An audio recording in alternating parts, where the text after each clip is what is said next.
Esse país aqui é o Turcomenistão, e talvez você nunca nem tenha escutado falar dele. Mas acredite se quiser, esse lugar tem um lago de fogo que não para de queimar há mais de 50 anos. Imagina só. Para entender essa porta do inferno, como é chamada, pense numa cratera com 69 metros de largura e 30 de profundidade. Lá de dentro, um gás natural misterioso sobe e alimenta as chamas há décadas sem parar. E tem mais. Mais da metade do Turcomenistão é um deserto daqueles bem difíceis de encarar. E ele também é um dos países com menos gente morando no mundo todo. Mas afinal, por que o Turcomenistão é tão diferente de tudo que a gente conhece? Pois bem, esse cantinho do mundo já tem gente vivendo há pelo menos 10 mil anos. E por aqui passava a famosa Rota da Seda, aquele caminho super importante, usado por comerciantes para ligar lugares muito distantes, tipo da Rússia, até a China. Só que, mesmo sendo tão antigo, o país só conseguiu sua independência de verdade em 1991. Mas isso ainda não explica por que ele é tão peculiar. Então, vamos aos fatos curiosos. Os presidentes desse país são conhecidos por fazerem umas loucuras e criarem leis que ninguém consegue entender direito. E tudo isso vem de uma ideia bem diferente, chamada culto à personalidade. Um desses presidentes, o Saparmurat Niyazov, simplesmente se declarou presidente para sempre e ficou no poder até o último suspiro. E não parou por aí. Ele mandou fazer um monte de coisas com o rosto dele, tipo tapetes, copos, taças e até uma estátua de bronze gigante. O rosto dele estava em tudo quanto é canto, até nas notas de dinheiro. Várias estatuazinhas menores foram espalhadas, e ele ainda lançou um livro. E olha só que doideira! Não só a venda do livro era obrigatória, como todo mundo nas escolas e universidades tinha que ler. E se alguém quisesse um cargo importante no governo ou na sociedade, adivinha? Tinha que ter lido o livro.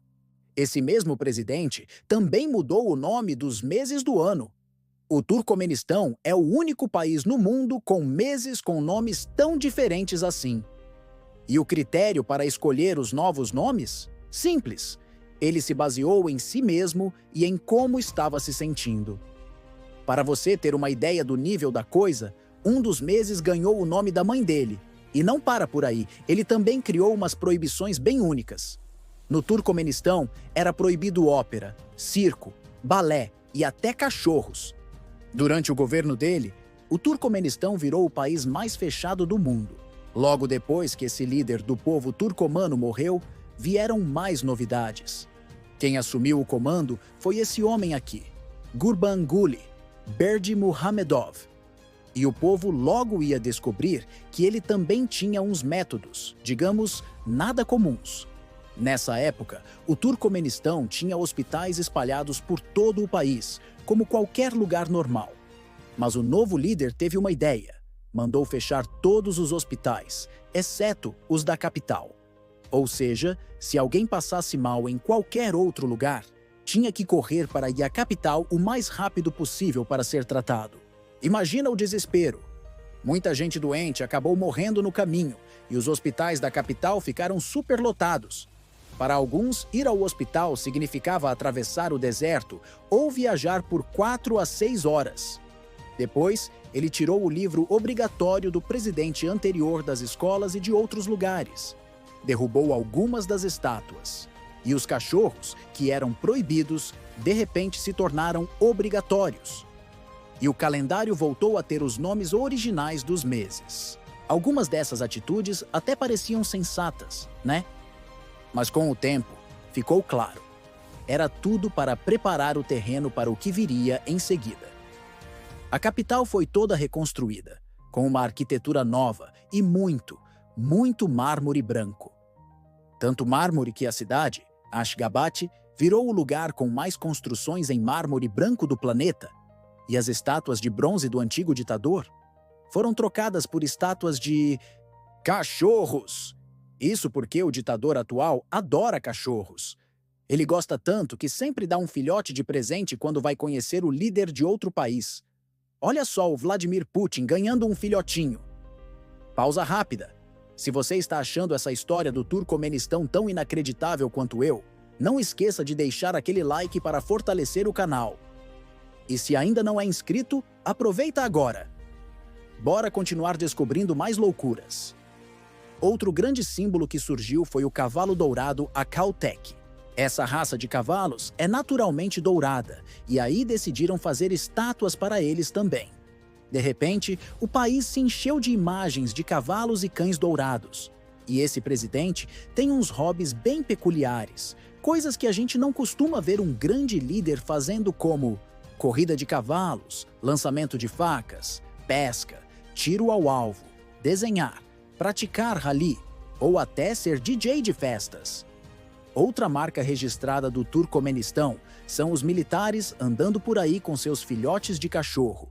E em quase todas as vezes que o presidente aparece em público, ele precisa estar montado em um cavalo dourado.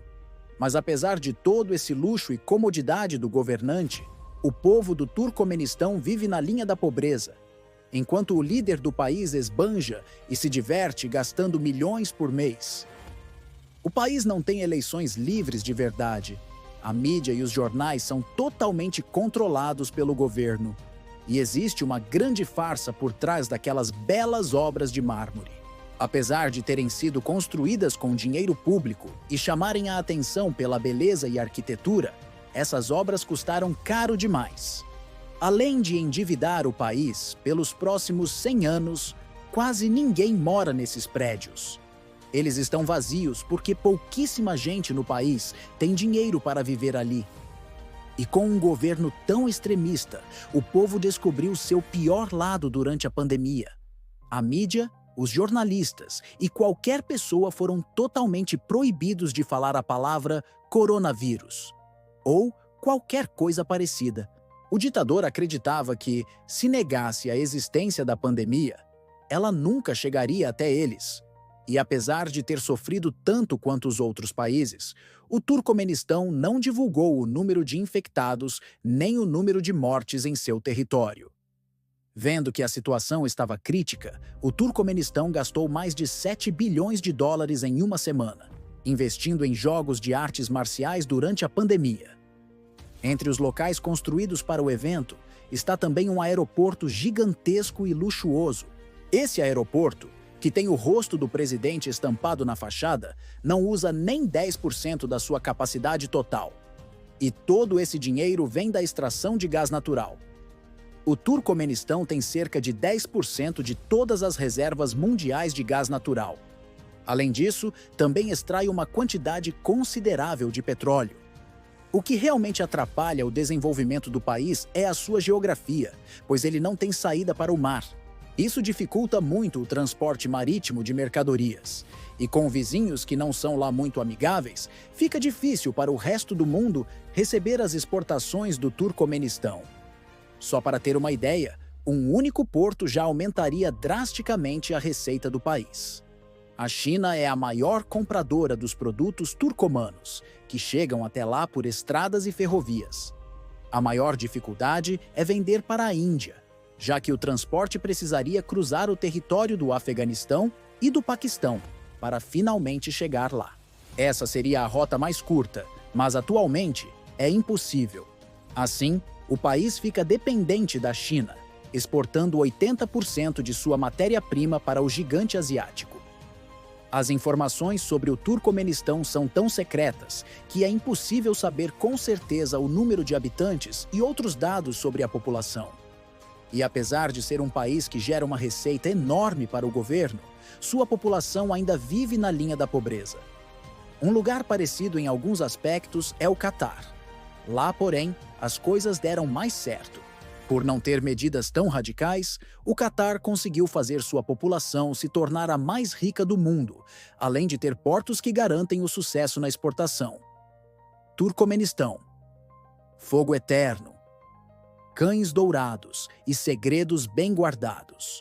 Um país que parece saído de um roteiro de filme. O que você achou dessa história inacreditável? Comente abaixo. E se gostou de conhecer mais esse lugar único, ajude nosso canal. Curta o vídeo e inscreva-se para não perder nenhuma aventura pelo extraordinário.